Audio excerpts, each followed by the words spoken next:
Hey guys, Youngblood with you, and today I wanted to cover the Constellation and Snub Finder mechanic in combat, specifically against NPCs doing bounty hunting and other NPC combat, though I will eventually cover this in PvP in a follow-up video at some point in the near future. Now, for those who haven't been following, you can now release the P-52 from the Andromeda or the Aquila, or the P-72 by default from the Phoenix. You can fly them and you can engage in combat. You're also able to swap out the P-52 for a P-72 as long as you do that at the station by disengaging the starting one and landing it. You go in, you store it, and then you come back out, grab your other one, and then you dock it on board your Constellation. It will save until the ship is destroyed or claimed. Now, eventually, hopefully, you will be able to kit out your Constellation with the snub of your choice right from the ship selection screen in your Mobi-Glass, but for now, that's not an option. So when it comes to using this snub, it's now useful because you now get to quantum travel around being taken by the Constellation, meaning the ship is now useful in multitudes of areas. And for those that have actually flown either the P-52 or 72, you know that it is a very fun ship to fly. I would recommend powering up the snub once you're on board the Constellation to ensure your shields have come online and are powered up and you're ready for action. Once your pilot has arrived at the combat location, as long as you have the mission shared, you should be able to see the destination to your target to know that you can deploy or that you can wait for a call out from your pilot, at which point you just tap in and you're going to be dropped out the back of the Constellation. Most of the time, you can do this while the Connie's traveling at full speeds. However, sometimes when the ship is rolling or yawing hard and you come off, you will smack into a nacelle and take some damage, potentially giving some damage to the Constellation. And it just ends up being a situation where, I kind of say I would recommend the Constellation pilot flying in a straight line, even if they're traveling fast, just to get off board quickly and effectively. I would also personally recommend the snub deploy pretty early because it gets up to speed really quick and it can get engaged with the ships before the big guns arrive. And if you tie them up, the pips may be more stationary for the longer range guns to do the damage from the Constellation. That being said, many times the NPCs do seem to prioritize the larger Constellation, so they're going to be traveling towards them anyways. But that does allow you, to have some free time to do some damage against those ships. Now, I would assume this dynamic changes to nearest realistic threat when you're in a PvP situation, so it is likely that you want to stay a little bit closer to the Constellation when you're going against other players, but as I do that more, I'll let you know what seems to work best. Regardless of that, the Merlin and Archimedes are mean enough that they can do some damage, if not all the damage, against the enemy threats, depending on what you're going against. And once the targets are wiped out, you're free to target the Constellation, tap in to request docking, and once that's ready, you get fairly close, you hold in, and the auto dock back on board to the ship so you can move on to your next mission. Now, as far as that choice between P-52 versus P-72, it's likely mostly a personal preference. From a flight model perspective, they are similar, but the P-72 is quicker and more agile, and if you get used to that flight model before the Merlin will feel a little bit sluggish by comparison. From a weapons perspective, you're looking at two gimbaled size 1s on the wings and size 2 fixed Gatlings on the nose, or size 2 fixed single Gatling on the nose of the Merlin. Now, the gimbals are bespoke, so they'll always be gimbaled, but that also means that you can't upsize the wings to size 2s.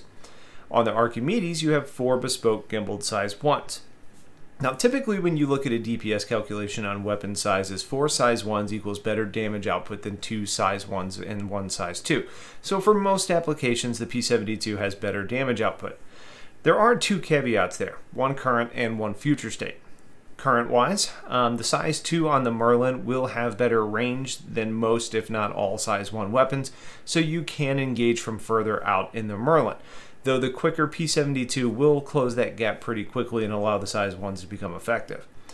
The future state consideration here is that once armor comes into play, the size 1s are going to have a harder time penetrating the whole armor, so that damage that you can do with the P-72 may be less than the P-52 in the future when you talk about actual destruction.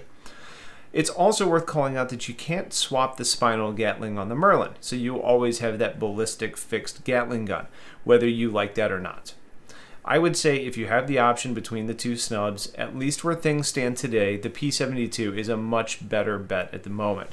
Now, as far as the weapon choices are concerned, my favorite on these at the moment is to go full ballistic Gatlings by opting for Yellow Jacket size 1 ballistic Gatling guns, though you can leverage size 1 Havoc scatter guns, which is a decent choice considering how easy it is to get in close and avoid damage while you're in up close. Now, I think how you make these shines is also going to require a look into the future as well, because your weapon choices may change over time as well. For now, the damage output is significant, and you focus fire away from your main ship, acting as a pest. In the future, you may need to go more from hunter to support, though, if we find that the size 1s are lacking in armor effectiveness, meaning that going with full lasers or neutron repeaters or distortions may be better choices.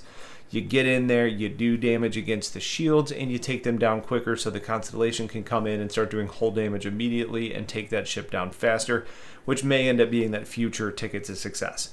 That model also applies today, but since you can still make a bigger impact by doing actual damage now as a more active participant in dealing damage, it's kind of the more fun option. Now, reviewing effectiveness in certain mission types, the combo of Connie and Snub Fighter with or without turrets manned, though the turrets do help, it's not required, I would say it does a nice job in ECN missions. Those targets tend to spawn in one at a time, meaning you get one, you clean it up, and then you move on to the next one that spawns in and you repeat.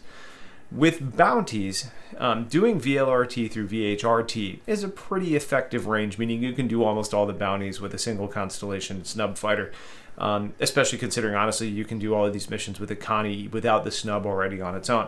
It just makes things go a little bit faster. You do eat into your credits by sharing, but it is a fun team mechanic and may help less experienced Constellation pilots get the job done quicker as well. Hammerheads are a different story. A single Constellation can take out a hammerhead by leveraging the size 5s and 4 guns and using the ranges that those come with to do the damage before the hammerhead can get you into range. That being said, if you deploy the Snub Fighter, which has that much shorter firing range than the hammerhead does, it means that you're going to be taking shots in your snub from the hammerhead long before you're effective. Now, if you can get in close and if you can be agile, preferably in the P-72, and you move around the ship well, you can help, especially if your loadout is designed more for shield burn down. But that being said, it is a very hard job, and after the main target goes down, the Constellation is going to be the one that kills it. You need to redock because typically 2 more hammerheads are going to be arriving, and you're going to be taking fire as you get redocked. It's a fun, emergent gameplay, but it isn't one that's really designed for success. So because of that, I would say any main target below a hammerhead is a good choice for this fight in my mind. Remember, we're talking NPCs here, not necessarily about players, which will be covered in the future. So that's basically it. It's a fun new game mechanic, opening doors for more exciting gameplay that is actually pretty effective. If you have questions, I'd like to know them in the comments. If you haven't considered supporting the channel on Patreon yet, I'd like to encourage you all to take a look into doing that. In addition to just supporting the work and getting access to my exclusive Patreon Discord channel, you also get entered into multiple times into drawings for giveaways, which there is one coming in the next week for some new stuff that came in with 3.13, along with some new subscriber gear that I plan on giving away as well. So we may have many winners ahead. So aside from that, stay tuned for that entry video, along with more Constellation reviews coming soon. Other than that, I hope you all have yourselves a wonderful day, and take care.